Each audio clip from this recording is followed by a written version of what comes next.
First of all, I have to apologize for my English, which is still, I have been in the United States for 3 months, but I am still working on it little by little. So please be patient with me. And as Paul II said in his first speech, if I make a mistake, you will correct me. So don't hesitate to tell me, and also I will ask you how any specific word is saying.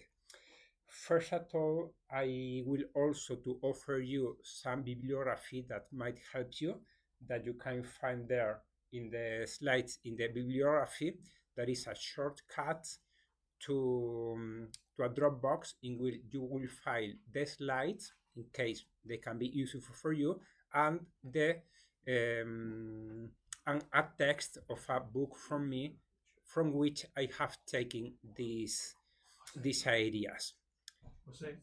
And then I am also recording this class, and I will upload this class as long as other classes that I am teaching here in the United States in the other link that you see, that is my humble YouTube channel. So also if anyone couldn't come here, it will be uploaded, I hope, in the next few days. If I am a little free this very afternoon. The idea is to speak about how to face the generational conflict. And my perspective is not only as a priest and a professor in moral and spiritual theology at University of Santa Croce in Rome, but before going to the seminary, I went to the medical school and I did the specialization of psychiatry. So I have that double role in both clinic and also in pastoral, accompanying families, accompanying adolescents, and so. So the generational conflict has existed during all the times. We can see this old clay vessel from the ancient Babylon, in which the writer says today's youth is rotten to the core. Young people are bad, lazy, they will never be like the young people of the past. Today's young will not be able to maintain our culture. Do any of you think that not about our children, but about your cousins or your students, if you are teachers or professors? Look at this other one. From a priest of ancient Egypt, the world as we know it has reached at a critical stage.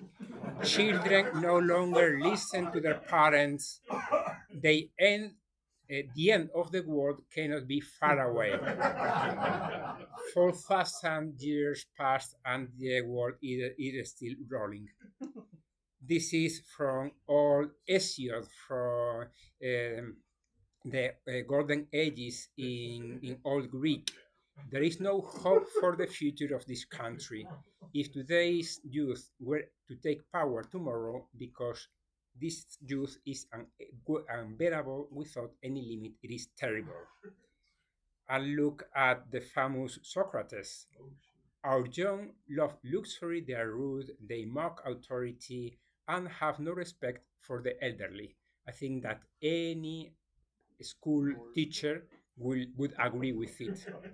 Today's children are tyrants. They don't get up when an old man enters a room, when an old woman enters a bus. They respond badly to their parents. In a word, they are bad.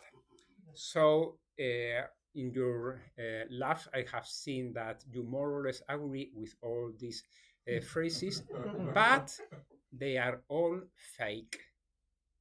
Because when I founded this and I used them for some of my publications, I tried to use the dialogue of Socrates in Plato, or from Hesiod, or what is that piece in Babylon, and there is not any trace of those. They don't exist. Someone had the idea, they uploaded it, and they are translated in different languages, but they are false. They reflect the feeling that many people have, that there is a generational conflict, and that in some way it must have existed forever, but If you agree with that, don't worry. It only means that you are getting old. I had my own experience of intergenerational conflict in 3 generations. When I was young, a lot of years ago, I used to listen to U2. In the 80s, it were the band for young people. My father didn't like it. And once he used to say, but they don't sound well, they're not harmonic. The band that plays very well are the Beatles. He was wrong in the 60s. For me, the Beatles were a little boring, too cheesy. But once my father committed the error to say this in front of his father, my grandfather. And my grandfather said, but these Beatles are crazy with that long hair and cheating and so. The one that has the perfect voice is Frank Sinatra. So here we see in a very concrete topic, which is music, how there is an intergenerational conflict in my family. So it is real that there has been an important gap in society, and so in families, and so in institutions, because society has changed. All the time there is changes, but in sometimes the change is very high, very pronounced, and technology has changed a lot our lives. That is why the breaking point is the native digitals, the people that have been born more or less in the 80s. The people born before and after the 80s are quite different. So when we speak what are young people, we can say young people in a strict sense would be people younger than 30. In the practice, society has changed a lot, because people in the 30s used to be when the old psychologists of the developmental psychologists used to write their papers, Gordon Allport, Erik Erikson, and so on. A person in his early 20s was a worker. Now a man or a woman in his early 20s is a student and will be a student for the next usually 5, 6, 10 years. And he will be married about the 30 years at the media, and sometimes next to the 40s. So all the life cycle have been placed 10 years in advance. And we find here now, because you have the custom that people goes out the house for going to college. We in Europe don't have that custom. People stay at home during their studying in the university. When they finish the university, when they find their first job, until they get married. And sometimes I know a very close friend who, after getting married, said his mom, I have not been able yet to buy a house. Do you mind if we both come to live in your house? So it was the mother who was rejected in her own house. Then we find also that Peter Pan syndrome of the people who want to be for all their lives irresponsible, like adolescents, who want to be without responsibilities. When they are very pressed in their job, they try and change job, that are want to sacrifice promotions so as to have more free time, so as to arrive at home early, and so. And mainly, they are very afraid of responsibilities, and that is one of the reasons for which marriages are getting later, because they say, "Hey, should I have a compromise for the rest of my life?" They are very hard words, and I am very commitment, and I am very afraid of that. So I must be very sure about that. So finances last for a lot of time. We can ask also, are today's young people different from 30, 40 years ago? I think in some way, no, they are more or less the same, perhaps a little more um, extroverted, more trained, more with more social commitment, but there are some specific traits that have changed their mentality and can make a little different for us to understand them. Firstly, they are highly trained. It was normal 40, 50 years ago that you finished school by 2, 3, 4 p.m. and then you were free. You had to make an hour of homework and you can go running to the streets for the rest of the day. If you have young children, is it that schedule? It is not the schedule of my the sons of my brothers. After the school, they do extra activities, and then they do another extra activity because they go to judo or they go to music or to languages and so, and then they arrive home by 7, 8 p.m. They have to do their homework, and then they have to have dinner and go to bed. And then my brother is telling me sometimes, I think that my 10-year-old kid is a little hyper. And he say, but I think that your 10-year-old boy is only a boy that needs a couple hours to play, to run, and so on. You cannot schedule his time as if he was a college student. Then the fact of being so highly trained is also very challenging for them. The fact that an adolescent, 14 years old, is pressed that you have to develop very well your high school, otherwise you won't be able to go to a good college and then all your future will be weakened, is very challenging for them. In some societies, for example, Korea and India, there is a lot of adolescent suicide because of that. Because when you are 15, 16, you say that I won't arrive to the high standards that my family is asking for me because I failed an exam, because I didn't get a promotion, and so on. So attention, because it is a very good thing that children are able to develop all their talents, but pay attention not to press them too much because some of them can break. Then there is a crisis of authority. In the 60s, there was a group of the hippies for which the motto was, it is forbidden to forbid. Now it is part of the culture. And the messages that they receive is, do not obey anyone, be yourself, do not let anyone to influence you, take your decisions, and then drink Coca-Cola, and then eat this product or this one, or buy this t-shirt. So it is a little paradoxal, but it's a reality.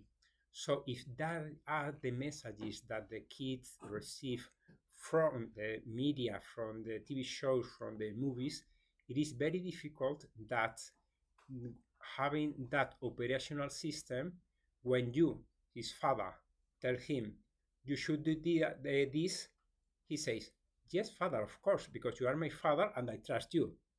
Things has changed. And now your authority is worth next to nothing.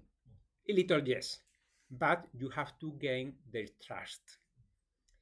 We can see, I like this model, the difference between Luke Skywalker, a nice guy, obedient, and Anakin Skywalker was all the time challenging authority, all kinds of authority. Or Harry Potter.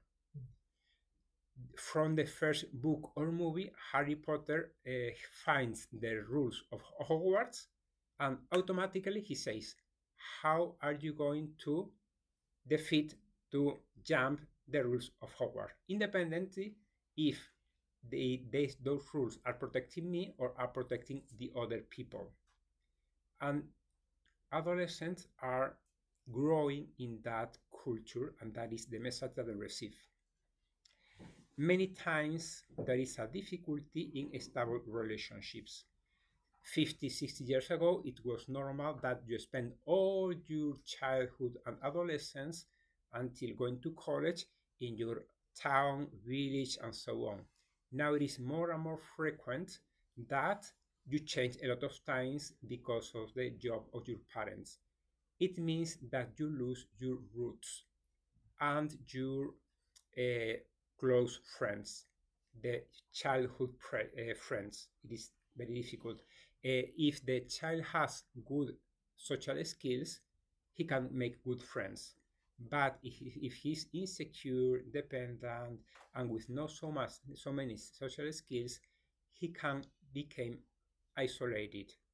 And nowadays, there is a very nice result for people who are introverted and with poor social skills, which is the internet. So it is very easy for the kids to close. And there has been also a generation of adolescents that during 2 days, 2 years, have a very little contact with other adolescents. That was during the pandemic. It was a very difficult time for adolescents in that moment. Then there is a culture of immediacy, of getting all the data that I know, that I need immediately without waiting. And then the capacity of waiting is lost.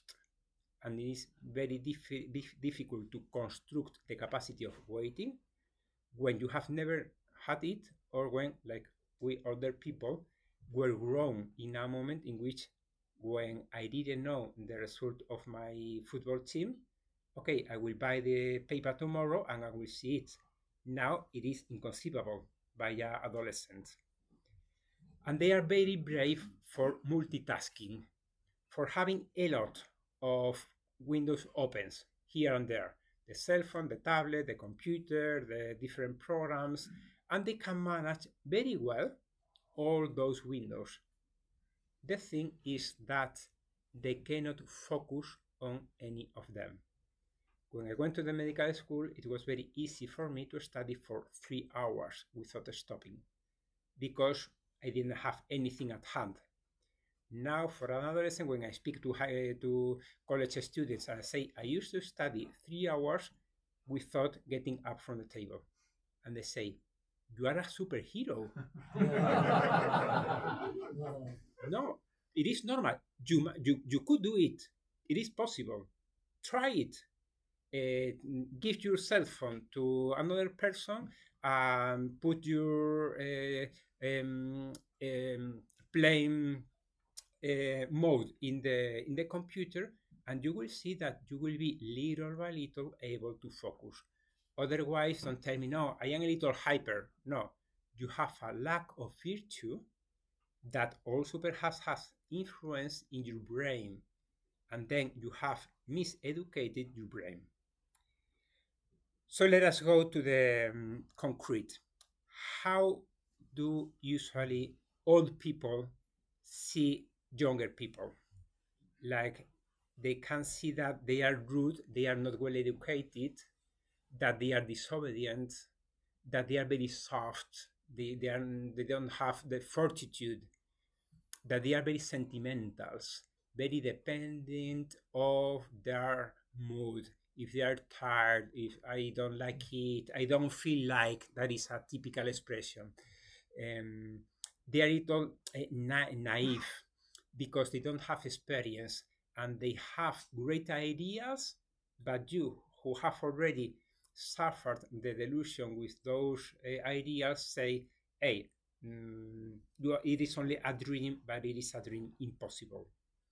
And they are very insecure, especially adolescents, because the adolescent crisis, it happens when the boy or the girl realizes that he or she is not anymore a child, but he is not an adult, and he has to build his or her identity.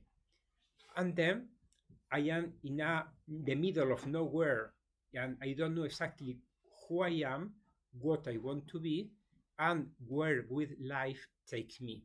I don't have all the securities. That is a security. That is, I don't want anymore to be like I have been told to be. I want to be myself. And that is a way of constructing my identity. I am myself, I am not you.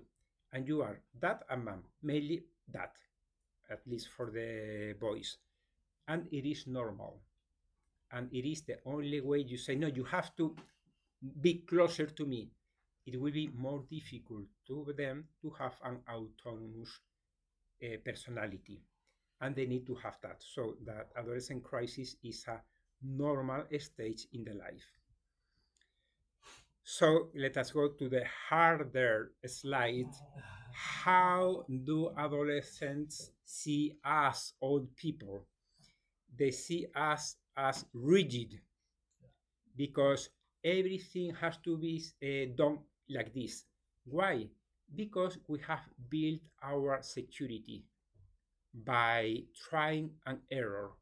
And we know that this way leads to success, and this other one leads to losing time or to unsuccess.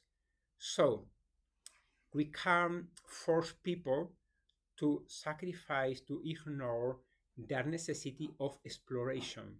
And that is also very important for adolescents.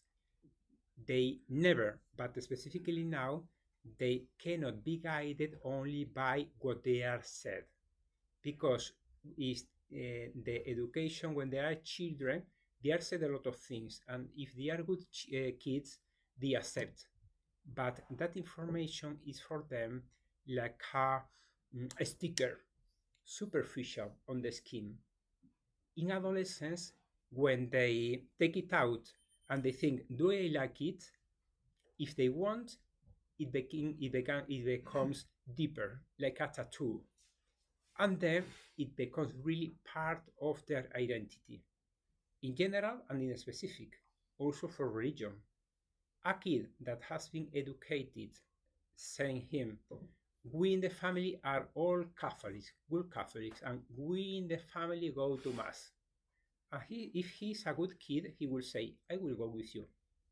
But then arrives the adolescent crisis and say, I am not like you, so I don't support your political party, your football team, and your religion.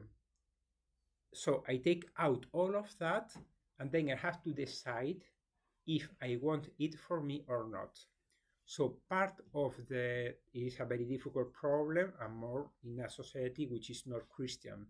But the way of preventing those religious crises is working on the child so that he has a personal piety different from the piety of the parents, at the point that he's able to say, I would be Christian even if my parents wouldn't be Christian. So they see us as close to novelty because of that, because no, I know how things works. Don't try and explain me anymore how I should do things. I work well like this. As controllers, not because we don't love them, all the opposite. We love very much young people, and we want them not to commit mistakes. But as Romano Guardini used to say, everyone has to do his own stupid things so as to learn not to commit them anymore. It is a sometimes painful but necessary way to learn. And of course, if I do something for trying an error and I see the consequences, the lesson is learned more easily and more deeply than if I only did what my father or my mother told me to do. They can see us as Carl mentioned because everything becomes more rigid with the ages. The neck, the knees, and the character. So and it is normal, we become less flexible. And an adolescent is flexibility. Then they can see us as cynic because we know that how things will finish. And when he's naively beginning a way, we say him, it does not finish well. And so, but why are you breaking my dream? Because I have already done it and I would like to save you the delusion. So I give you the delusion in advance. And a little mentally clumsy because it is not such easy for us.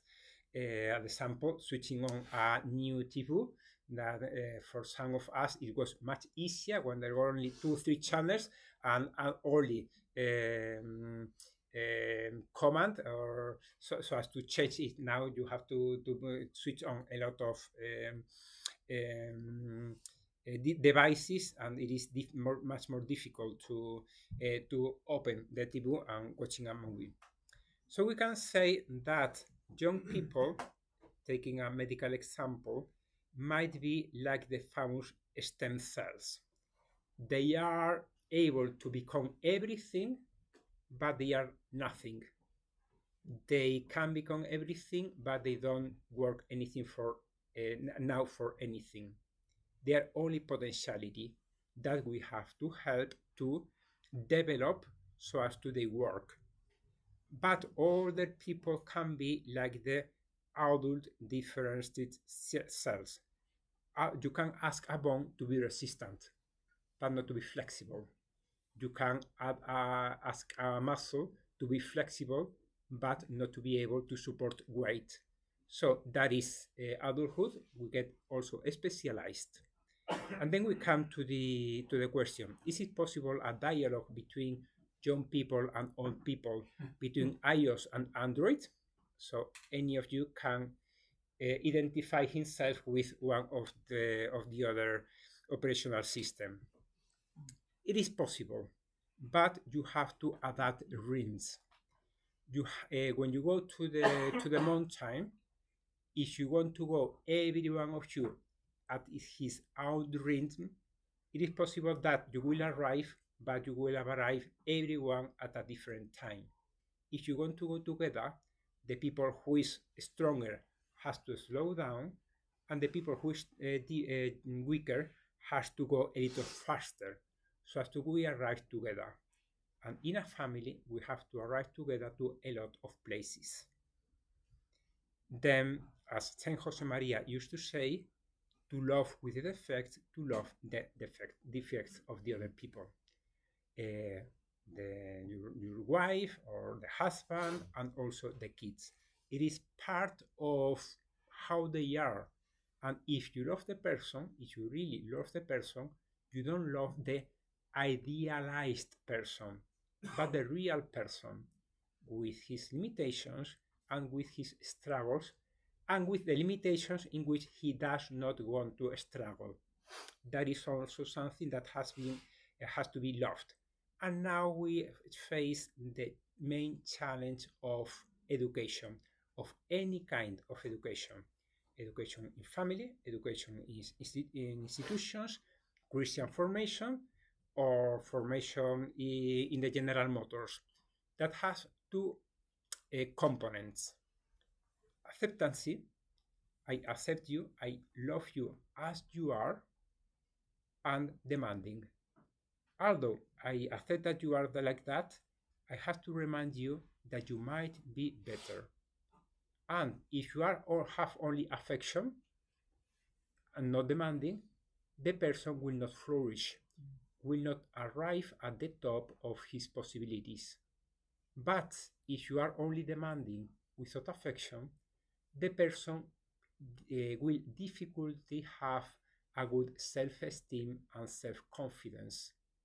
He will be eternal unsatisfied with himself, because the education and the messages that an adolescent and a child receive from the parents usually is internalized. If the parents say you are worthy, you are a good person, you are capable, able to do a lot of things, the child accepts that, and so he has internally, after a few years, the capacity to look for novelties and for challenges. Instead, if he listens, you are very lazy, you are stupid, you don't have the capacity to do that, and so he says, as I cannot, I am going not to try. But there is a third possibility, that is a very demanding father that only says, I am happy with you when the child gets to the A plus in all the courses. And then that is internalized. And then the child himself says to himself, I am happy with you, I'm proud of you, when he's all the time at the top. So he becomes easily a voluntaristic and a perfectionist and an eternal insatisfied with himself, because you can get an A plus in some aspects of your life, but not in all of them.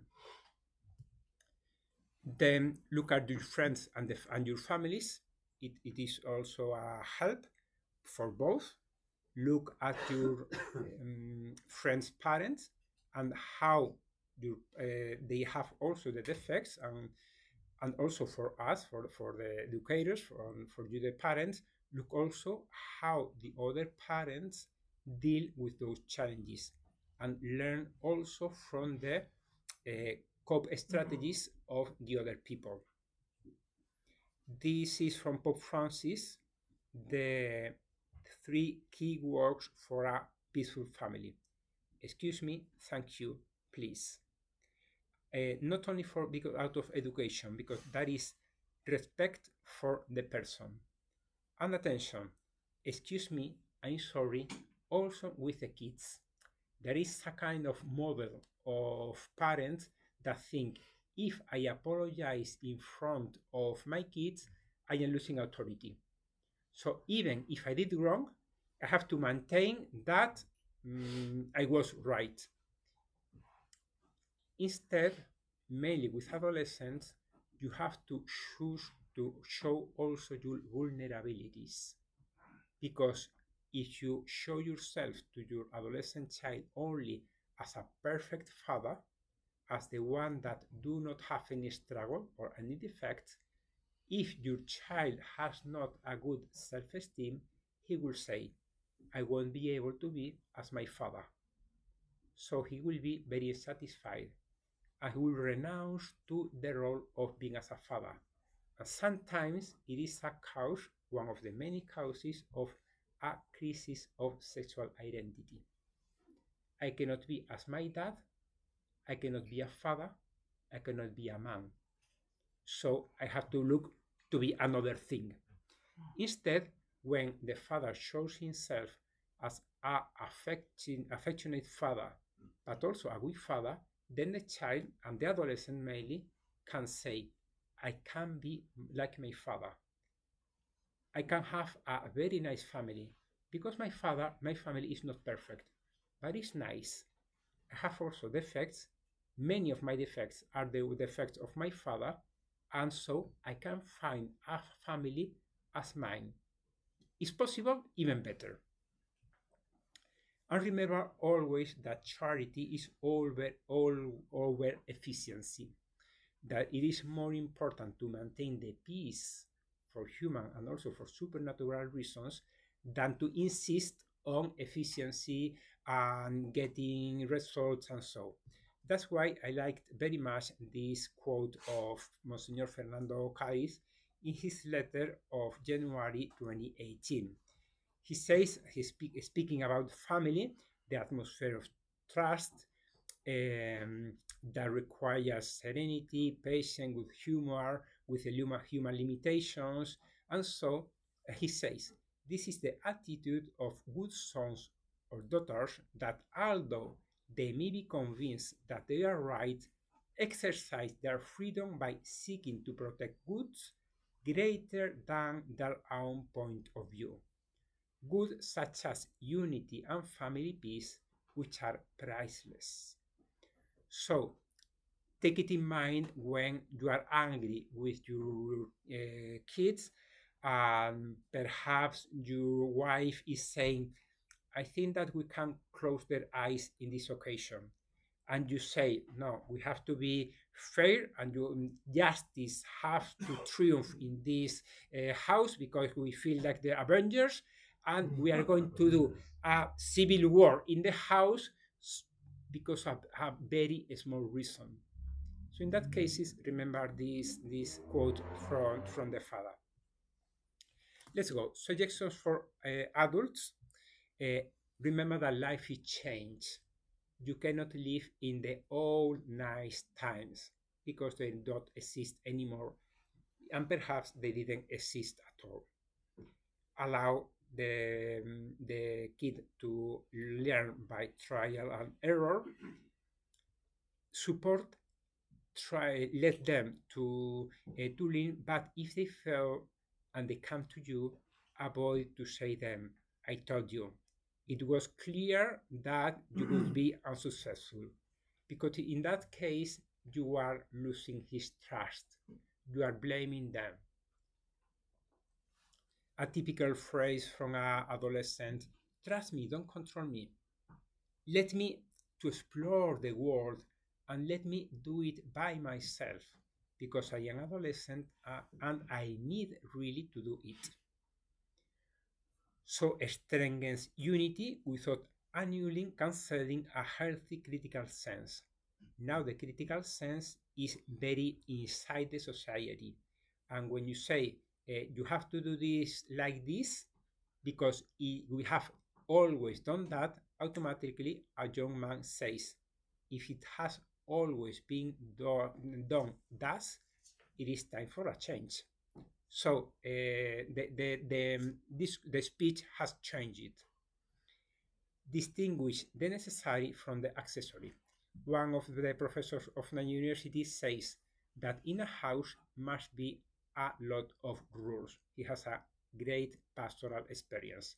And he says, you have to do a lot of rules with flexibility, so as to be able to say, okay, you are not to follow this rule this time, and this second time, and this the third time. But at the fifth time, you say, hey, I have given you the opportunity to jump the rules. This fifth time, we are going to follow the rule. So that flexibility and negotiation, in which you know where you can concede and where you cannot concede. I can concede that tonight, Saturday evening, you're going to come to the house instead to the 10 p.m., which is the hour that we decided. Okay, there is a special party, arrive at 11 o'clock. But if you, 15-year-old adolescent, tell me that this party includes to sleep in the house of the guy that has invited me because the parents are not there, no thanks. But that all my brothers, do you want I call your all my friends? Do you want I call your friends' parents to check if all the parents let the boys to be there, or even if all of them will be there for you and for your good? It is not fair that you stay there with boys and girls 15 years old during all a night. So there is things that can be negotiated and others that cannot be negotiated. If I have to be firm, you have to be respectful, especially respectful, and not to say, this your idea is stupid, because then there is no dialogue. You are canceling all the dialogue. Well, this idea is interesting. I understand your point of view, but I am your father. I have the responsibility, and in this house must be done as I say. And provide further explanations.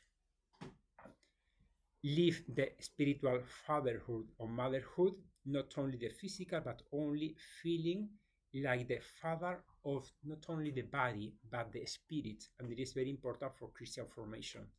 You are the responsible of the souls of your children. And sometimes also you can be spiritual fathers of the friend or your children's friends that come to your house, perhaps coming from broken families, and they can find in your houses a structured family with a father, with a mother, with children, with chaos, with noise, instead of the monoparental family with a mother and a child, and they see, wow, this is a family. Parents should be their kids' friends. My psychologist, the one who trained me, used to say, parents must not be the children's friends, must be the children's parents. Because I don't ask any of my friends to be demanding with me. The one who have to be demanding are the parents or the superiors. I think also that young people are the future. So the better you educate your children, the best all the future will be. Some ideas, what can we say to the young people? Trust. But trust is something that you cannot impose them. It is something that you have to gain. So when the child says, my father usually is right when he tells me something and I don't understand that, when now he tells me it and I don't understand, perhaps he's right, even if I don't understand. That is trust. And also, my father loves me and he has chosen me a lot of times. Now that he has to put me limits, I have to acknowledge that he wants only my good. They have also to learn to from other people's experience, not only for trial and error. Um, they have to be a long-term view, not only the short-term, like the kids, and to value also the dedication of the elders. This Latin classic phrase, Venes videntur sancti sed nos sum, senes non videntur sed sunt. Young people seem to be holy, but they are not because they are so ambitious and so, but they are very naive and they have not a structure, a constructed virtues. Instead, old people cannot see not holy, but they are, because perseverance and growing in virtues is holiness. So do team building, trust, be friendly and not being demanding with a bitter seal. Practice the empathetic listening. This is a quote from Stephen Covey's The Seven Habits. He says that when I can explain your point of view as well as you can, then I will focus on communicating my point of view to you so that you can understand it at well. It is the fifth habit. It is explain me what you think. Explain me, my child, why you want that I give you this permission. And then I give you the devolution. I listen patiently and I devote time to you. And then I say, is it this what you mean? No, no, daddy. Okay, so can you explain me? And then when you have understood and the child understood that you have understood him, then you can give your feedback. Not before, not listening 2 seconds and then you already have understood everything and then you give the solution because the child would not feel understood even if you have understood him because you are older and you need less words to understand the thing. Then validate the feelings, which mean listening without interrupting, which mean respecting also the emotional that is in the conversation, silence, crying, the non-verbal language where conversation is getting longer and you begin looking at the clock or having a look at the cell phone. So obviously there is not a nice conversation there. Identify and clarify without interpreting. We have already said that. And confirm. Not say your feelings are stupid. You would not feel like that. That is an error of communication because you are blaming something that is subjective, which are the feelings. Instead, you can say, I would feel this way in your case, in your place, if I were you. I understand that it is not easy for you. So you are showing some kind of empathy with his feelings. And then he says, my father is more or less entering into my affective world, which is very important for an adolescent. But validation is not accepting unconditionally everything. It does not mean sharing feelings. Empathy is not sympathy. I can accept your feelings. You are unhappy, but I am not unhappy. You are sorry, but I am not sorry. You are you, and I am me. And it's very important in every kind of relationship. Also, into marriage, you are allowed to have different feelings. Validate is not only passive listening, you can also intervene and help to provoke thinking, make the person think on the consequences, not tell him the consequences, but make him think of, have you thought what might happen in that house when you are all a little together at 10, 12 in the night and midnight, and you are happy and perhaps you have drunk a little, you are sharing the rooms, and so have you thought what can happen? Helping to change. Validate is okay. I have listened to you. Now let us go. Let us decide how are you going to deal to cope with this situation. Validating is compatible to form an straight feeling. There is a truth in feeling. Feeling is not only a subjective word. There is a truth in the feeling. That is the proportionate. You are too sad for the problem that you had. And so that feeling that you have, so I am not blaming you, but it is not proportionate.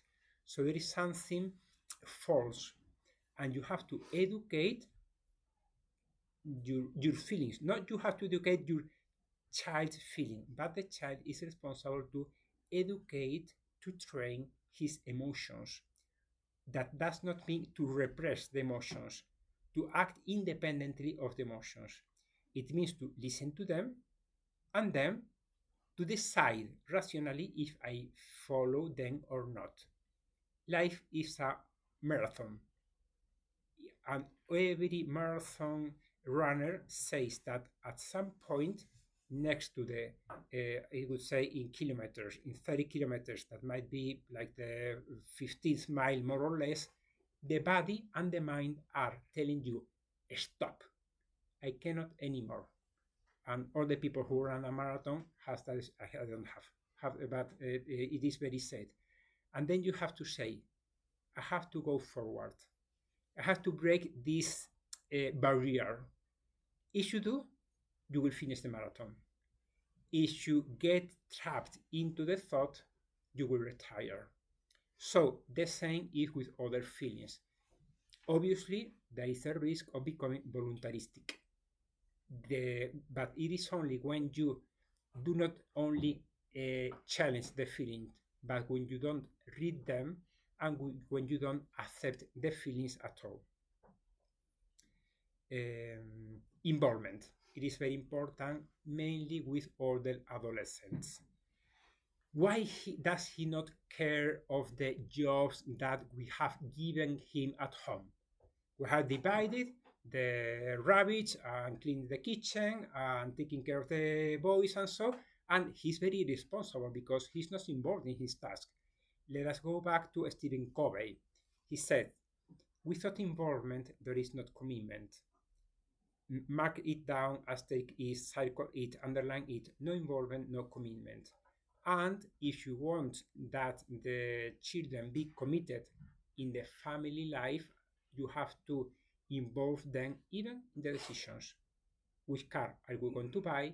When are we going to on holidays? How are we going to decorate the house? Because it is also their house. Obviously, not so much with an 8-year-old kid, but when you take your adolescent, 16 years old guy, you sit him and you say, hey, we're planning the holidays, and I don't want to plan it only between your mother and me. What do you think? Where do you go? Not where do you want to go, but where do you want us to go together? And then I listen to you.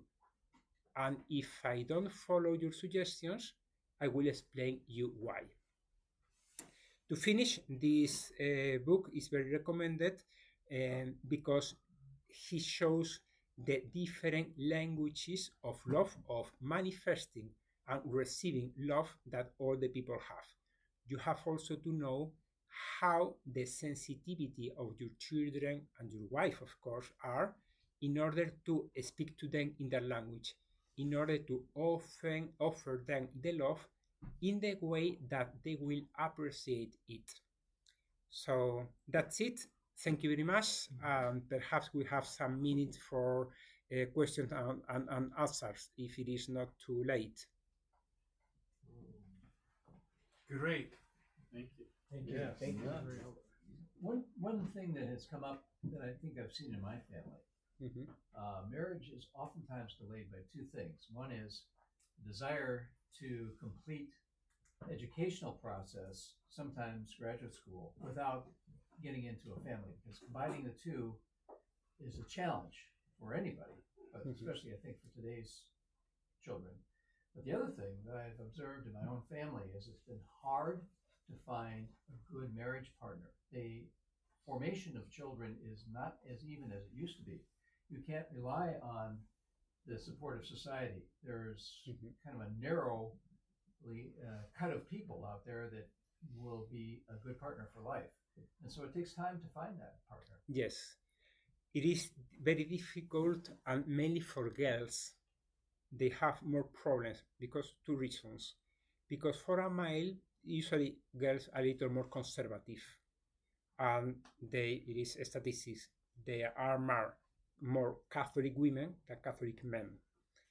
And the second challenge is that they have a kind of deadline for having children, and many of them get very anxious when they are going through the 30s and they don't find a partner. I remember one of these girls who was very upset because she didn't find a boyfriend. She was next to 35, and I asked her, "Where do you go to Mass on Sunday?" And she told me, "I go to Mass at this parish at 8 a.m. Is there any young people in this parish?" She told me, "No, only old people. In fact, why? Because if you want to find, as you tell me, a good young Christian man, look for him where they are. In the parish, obviously, not at the Mass at 8 a.m., but at noon. Go to a Newman Center in university. Go to the catechesis, or offer to the parish for doing catechesis or collaborating in any way. I mean, go to the places where Catholic young men are. Go to the GMG. And one of my brothers met his actual wife in Ethiopia because he volunteered to help for a month in a poor community, and there was another young girl with Catholic with social interest, and they say, "Hey, we have a lot of things in common." 1.5 years after, they were married. So the situation is, go to the place where your partner is more likely to be. Yeah, Father, what about like children that are not your own? Like, let's say grandparents raising, maybe the parents passed away, raising their children, or you adopted children. Do you think there's sometimes some? I mean, even if you do all those things right, you still might have some issues. It is more challenging, and it is more difficult when you are not the biological father, for sure. Then you have to,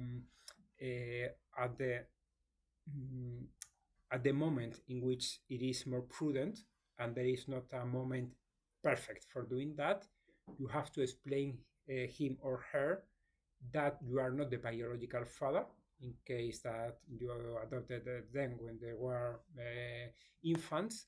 And then you have to say how lucky you are because we have loved you, and also understand that he has a problem in the identity, because all of us has an history that does began in the moment in which we were born, but that history includes also a prehistory, which are our parents, which is our culture, our language, our grandparents, and so. And a person who has been adopted has lost the prehistory. So it can be harder for him or her to build an identity. So you have to do some extra job with them. That means that she must feel that you have been that you are absolutely loved. And then she has to reconcile with the past and with the parents, that it is easier if they are dead, or them are dead at some point, but it is more difficult when he was abandoned. In some cases, you can also humanize the situation, saying your mother loved you so much that even if she had difficulties to grow you up, she decided not to abort you because she loved you, and she said, "I don't want you to have a poor future as I have had. I want you to be taken by another family that gives you more opportunities that you have." So it was a very difficult decision for your mother, made out of love for you. So play for your mother and thank your mother, even if you miss her. And it is normal that you miss your mother. Yeah, I just come across like that a lot. And I think I was talking to a father the other day that he had 3 biological children, and then he adopted 3 girls. Mm-hmm. And you could just see the frustration, as he was talking to me, just dealing with that. So, yeah, it's just curious. Yeah. Yes, I have a quick question. Would you say that there are depending on whether it's a boy or a girl, you would say focus on this more for the boy, and for the girl, focus on this more? Yes. Despite some people say that there are not any difference between male and female, the reality that you say in outside is that there are differences. Part of them are because of social roles, but some of them are not, are psychological and are not specific, not exclusive, but specific of boys or on girls. Girls need acceptance, need someone who tells him how beautiful you are, how to be integrated into a group, and to be at some point admired. Instead, boys need more to be challenged and to say, you are getting stronger, you have got physical results, you are getting taller, and so. So it is not exclusive, not just saying you're getting stronger, you're getting beautiful, but that language also helps them to give what they need. And a specific thing about the girls that I take advantage, it is not very related with what you are saying, but I listened it to the president of IFFD by Javier Vidal Quadras. He said that girls, it is difficult for them to understand the different vision of sexuality of men, of boys. And then they commit errors, at example, with the clothing. And he says, the girls tend to dress more provocative so as to send a message, which is, I am beautiful, and there is something much more beautiful behind these clothes and behind these parts of my body that I am showing you. Men, when they see that part of the body, mean availability. So what he said is, teach this for the men so as to they understand the message of the girl, but mainly to the girls so that they understand what the boy is going to understand. And he put an example that he used to do the square test with his own girls. That consisted that when the girl has bought a very provocative short, or she saves too much buying the t-shirt, she says, okay, you want, I don't like it, but if you want, let us go to the test of the square.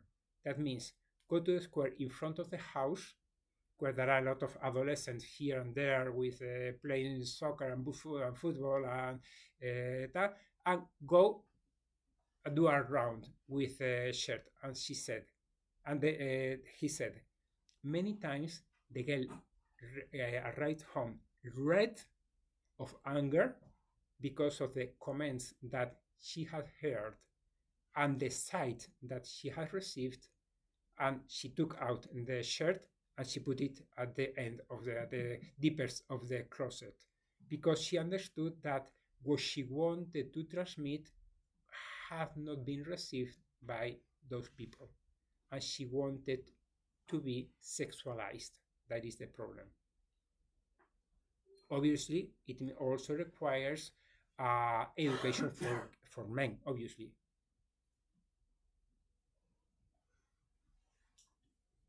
All right. Well, thank you very much, Father Keeper. Thank you very much.